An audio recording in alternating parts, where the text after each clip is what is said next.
Hai, kali ini kita akan membahas lagi tentang bagaimana proses dan juga sejarahnya batik tulis lasem. Materi yang akan saya sampaikan ini langsung dari sumbernya yaitu dari National Geographic Indonesia dan juga penulisnya Kakak Agni Malagina, di mana beliau ini sedang atau sudah melakukan penelitian lebih lanjut tentang batik tulis lasem, tentang batik tulis tiga negeri yang akan saya sampaikan. Namun, keberadaannya sangatlah unik, yang dimana untuk pembuatannya sendiri memiliki karakter tiga tempat yang berbeda di daerah Nusantara. Tempat pembuatan kain tersebut yang melibatkan kota Lasem, kota Pekalongan, dan juga kota Solo sebagai wadah untuk pewarnaan utama di batik tulis tiga negeri. Ada fakta unik di balik yang namanya di batik tulis tiga negeri itu memiliki latar belakang yang berbeda, memiliki makna dan juga simbolis yang berbeda. Terutama di pewarnaannya dulu.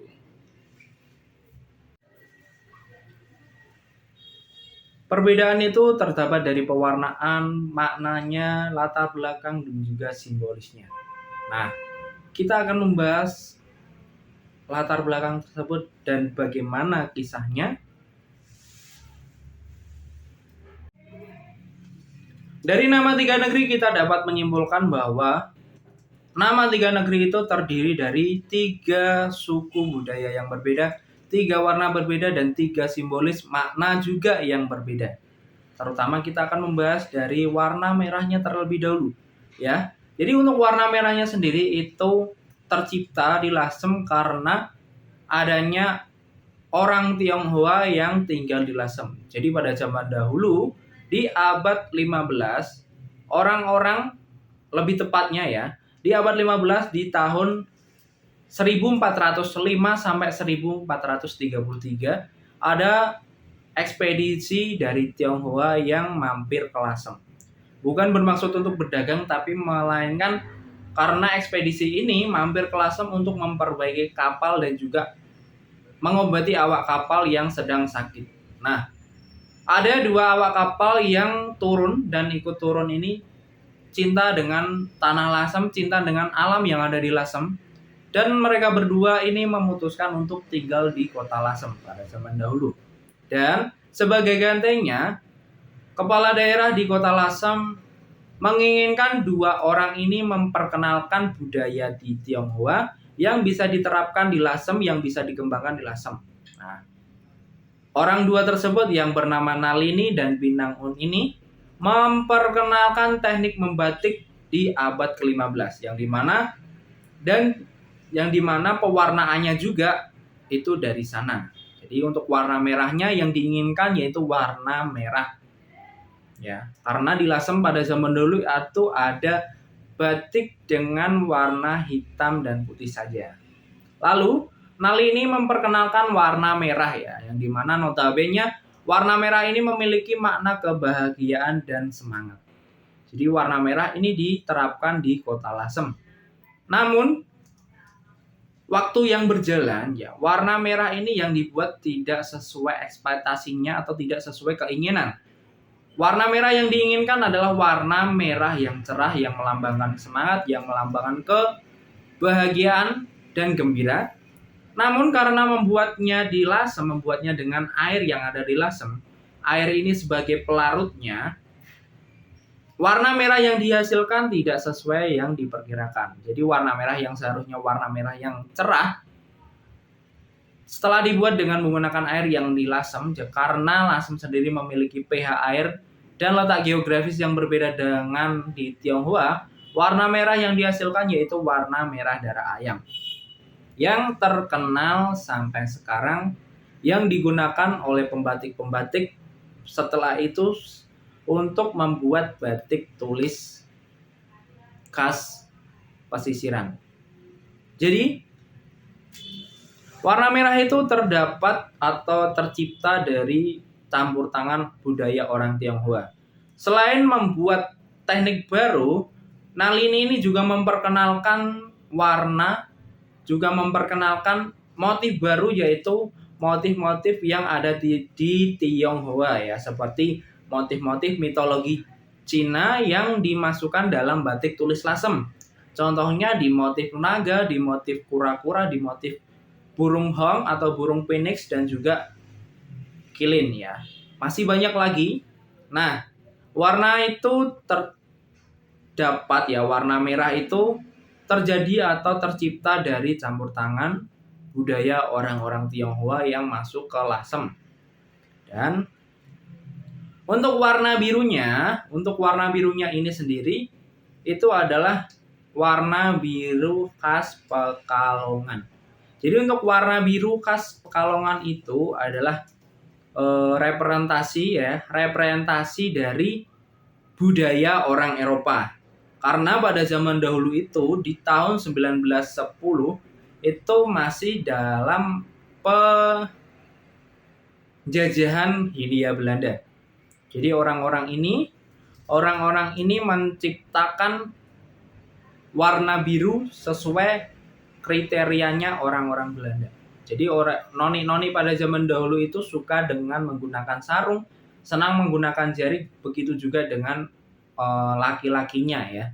Jadi orang-orang pribumi ini menciptakan atau menggunakan warna itu untuk merepresentasikan budaya Eropa yang masuk ke lasem, yang masuk ke Indonesia. Lalu dan juga untuk nuansa-nuansa warna birunya itu menggambarkan benua Eropa ya yang dijuluki dengan benua biru. Tapi tidak sedikit pula yang merepresentasikan warna biru itu adalah mensimbolkan dari agama Kristen dan juga agama Katolik yang dimana untuk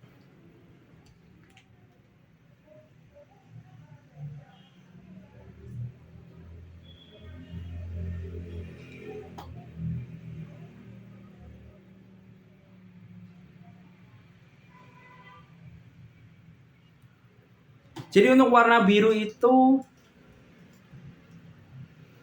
untuk motif warna biru itu untuk budaya Eropa terutama di religius karena di Eropa itu identik dengan agama Kristen dan juga Katolik. Dan warna biru itu sebagai figur dari Bunda Maria.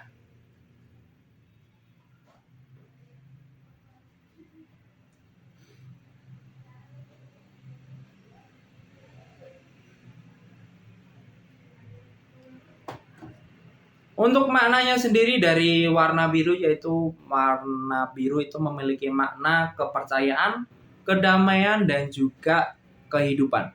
Walaupun tidak sedikit pula yang mengatakan warna biru itu lambang dari kesedihan.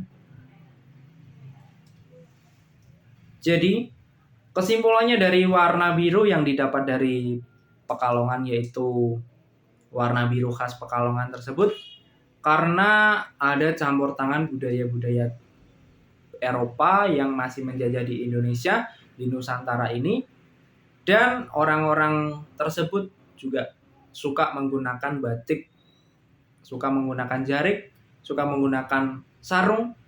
Jadi orang-orang Pekalongan itu membuat warna biru sebagai ciri khasnya atau pengaruh budaya Eropa yang masuk ke Nusantara.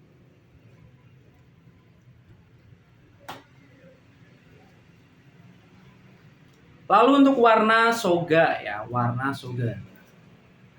Untuk warna soga itu identik dengan budaya-budaya Jawa. Nah, warna soga ini didapat dari kota pedalaman Jawa Tengah, kota pedalaman Jawa yaitu di Solo ya.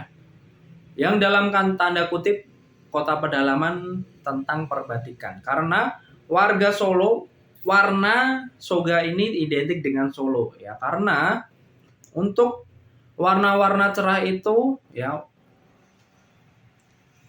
identik dengan. Jadi untuk warna-warna batik itu terdiri dari warna soga dan juga warna pesisiran. Jadi warna-warna yang cerah itu adalah warna-warna pesisiran yang terdapat di sepanjang Jalan Pantura ya, meliputi dari Cirebon, Pekalongan, Lasem, Tuban, dan masih banyak lagi. Kudus itu juga ada. Jadi untuk warna soga ini adalah identik dengan pedalaman Jawa, yaitu kota Solo. Pada zaman dulu itu membuat batik-batik itu yang motif-motif ciri khasnya Jawa, yaitu motif-motif terlarang, apalagi yang khusus untuk raja-raja pada zaman dahulu. Jadi warna soga itu identik dengan warna kerajaan. Biasanya orang mengatakan yaitu warna batik tulis 3 negeri kurang lengkap kalau belum ada warna soganya. Seperti itu. Nah, warna soga ini melambangkan dari budaya Jawa itu sendiri. Untuk maknanya sendiri ya. Untuk maknanya sendiri, warna soga itu memiliki makna kebersamaan, kebinekaan, karena pada zaman dahulu itu banyak orang-orang perdagangan di Nusantara, baik dari segi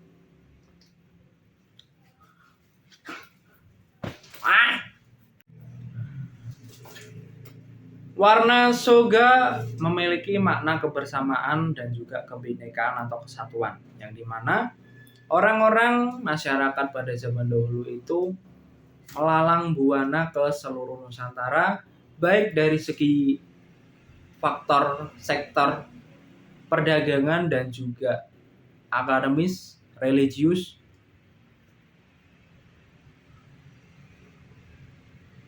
pendidikan. Jadi banyak faktor-faktor yang mempengaruhi kebinekaan atau kesatuan seluruh rakyat Indonesia pada zaman dahulu, dan digambarkan atau divisualkan melalui warna soga yang ada di batik tulis Solo. Nah,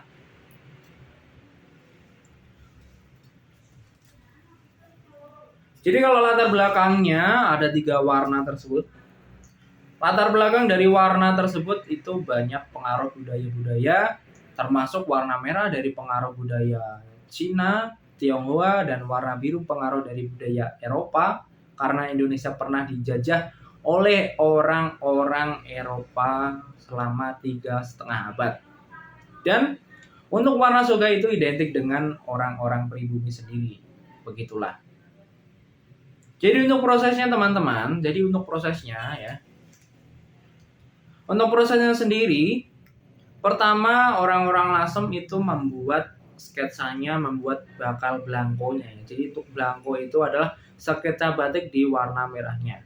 Kebetulan sendiri warna merah tersebut yang merupakan identiknya atau ciri khasnya kota Lasem.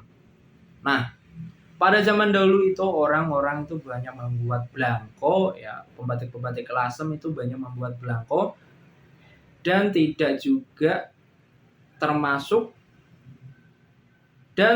juga oleh papanya Bapak Rudi Hartono ya, pemilik Omah Batik Lasem sampai sekarang, yang membuat belangko yang banyak banget untuk dikirim ke kota Pekalongan ya, lalu dikirim ke kota Solo, itu banyak banget. Jadi warna merah dulu ya, cantingan warna merah, yaitu dengan nama bakal belangko ini yang akan dikirim ke kota Pekalongan ataupun kota Solo, seperti itu. Jadi warnanya itu ciri khasnya adalah warna merah.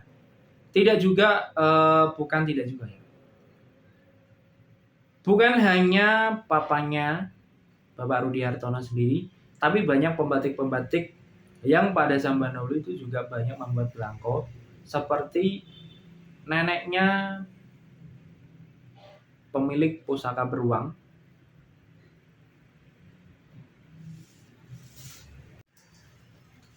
Untuk pewarnaannya sendiri, sebelum adanya pewarna sintetis, jadi untuk pewarnaannya sendiri menggunakan warna alam. Nah, untuk mendapatkan warna merah sekarang ini ya, untuk warna alam yaitu menggunakan akar mengkudu.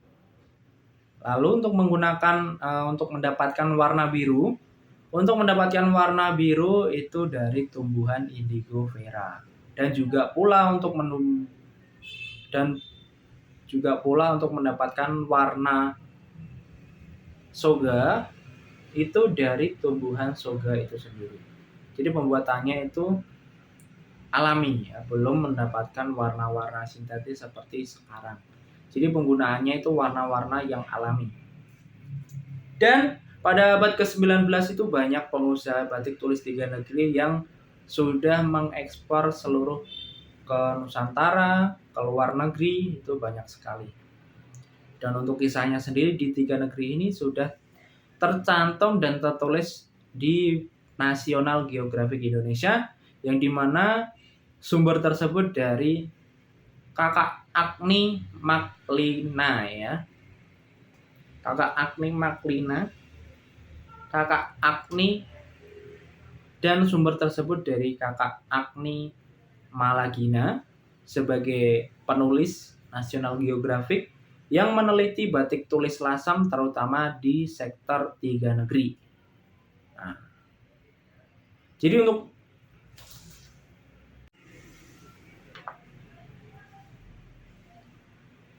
Tiga negeri sejarahnya itu dari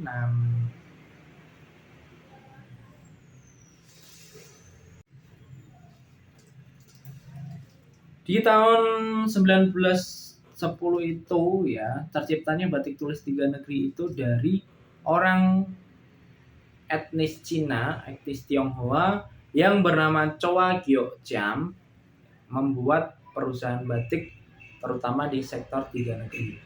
Nah, yang belum tahu, jadi nama Choa Gyo Cham ini merupakan keturunan dari Kerasidenan Rembang.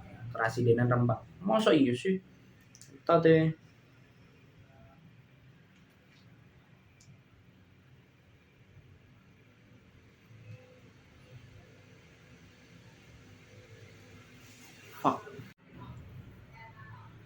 proses pembuatan batik Choa Gyo Cham, yang dimana perusahaan batik tersebut berasal dari kota Solo yang mengembangkan batik tulis 3 negeri.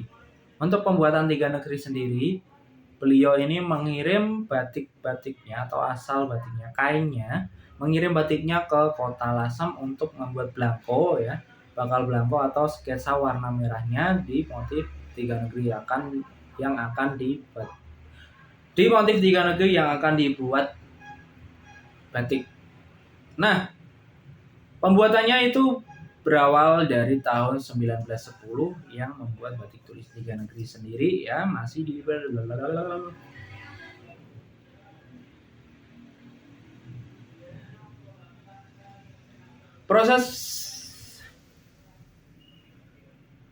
Proses pembuatan batik 3 negeri sendiri berasal dari perusahaan yang dipegang oleh orang Tionghoa yang bernama Choa Gyo Cham yang berdiri pada tahun 1910, yang dimana sebelum membuat pembatikan 3 negeri, beliau ini mengirim kainnya untuk membuat belangko khas warna merah darah ke kota Lasem ya. Jadi mereka itu membuat belangko sebanyak-banyaknya dan akan dikirim kembali ke Solo untuk finishingnya. Ada beberapa langkah yang sangat banyak, terutama untuk proses pembuatan 3 negeri sendiri. Jadi ada sekitar 29 proses. Yang pertama yaitu proses nyuwei atau merobek kain untuk diukur sesuai ukuran yang diinginkan sebelum dibuat batik tulis. Yang kedua yaitu girahi ya, yang dimana mencuci kain agar kanji dari pabrik itu luntur, dicuci lalu diinjak-injak supaya kainnya itu bersih. Seperti itu. Yang ketiga yaitu ngeteli ya, yang dimana untuk memadatkan serat kain menggunakan minyak jarak atau soda akustik. Yang keempat yaitu proses melorot, di mana proses ini melunturkan sisa-sisa kanji atau soda akustik dengan menggunakan air bersih supaya serat-serat yang tertempel hilang. Yang kelima yaitu nganji, di mana proses ini memberi kanji kepada kain supaya mudah dipola atau mudah digambar. Keenam yaitu mepe, di mana proses ini menjemur kain yang sudah dikanji supaya terlebih dahulu kering sebelum dibuat polanya. Yang ketujuh yaitu ngemplong, yang dimana proses ini memadatkan serat kain dengan cara dipukul dengan palu kayu. Yang kedelapan yaitu nyipati, di mana nyipati ini proses untuk menggaris pola sebelum dibuat gambarnya. Yang kesembilan yaitu mola, ya, di mana proses ini melukis gambar bunga buketan utama di atas kain menggunakan pensil. Yang ke-10 yaitu ngiseni, ya, di mana isen-isen sendiri itu banyak variasinya seperti ditambah motif burung-burung atau bunga-bunga ataupun juga kupu-kupu di atas kain menggunakan pensil. Yaitu nerusi, yaitu membatik di sisi lainnya dengan pola dan gambar yang sama.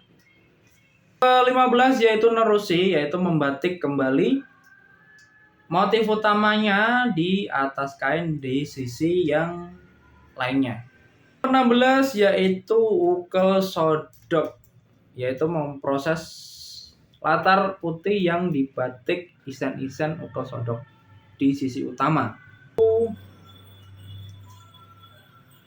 Nutul, ya, nutul ini bagian menambah isen-isen pada motif utama dan juga di sisi lainnya. Nomor 18 yaitu nemboi, yaitu menutupi warna merah menggunakan malam. Lalu proses selanjutnya yaitu warna biru, ya, yaitu proses 19 yaitu bironi, memberikan warna biru pada kain sebelum proses selanjutnya. Itu girai atau mencuci kain yang sudah dibironi tersebut untuk membersihkan sisa-sisa warna yang tidak diinginkan. Warna biru tersebut selanjutnya diproses nyoga, yaitu memberikan warna soga khas Solo yang pada akhirnya akan menjadi batik tulis 3 negeri.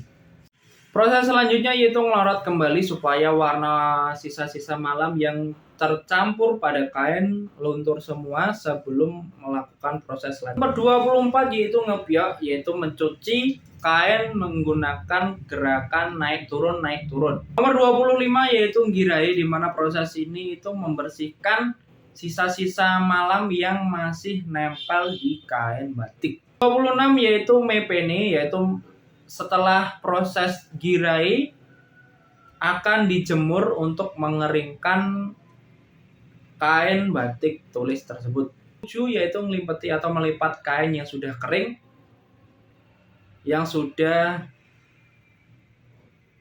dari proses mepeni. 28 yaitu ngepres, di mana untuk proses ini mengepres kain batik yang sudah jadi supaya lebih halus. 29 yaitu proses pemasaran, yang dimana kain yang sudah jadi yaitu kain 3 negeri ini siap dipasarkan di seluruh Nusantara maupun ke seluruh luar negeri. Sumber yang saya dapat yaitu dari Kakak Agni Malagina. Beliau adalah penulis dari National Geographic Indonesia yang melakukan penelitian tentang batik tulis lasem, di mana penelitian tersebut membutuhkan waktu berbulan-bulan untuk mendapatkan sejarah dan juga metode-metode yang sudah dicantumkan, yang sudah saya terangkan dari video ini. Jadi apabila ada kesalahan mohon dimaafkan, dan kalau kurang lengkap bisa langsung cek aja di National Geographic tentang batik lasem maupun batik tulis lasem. Sekian, terima kasih. Wassalamualaikum warahmatullahi wabarakatuh.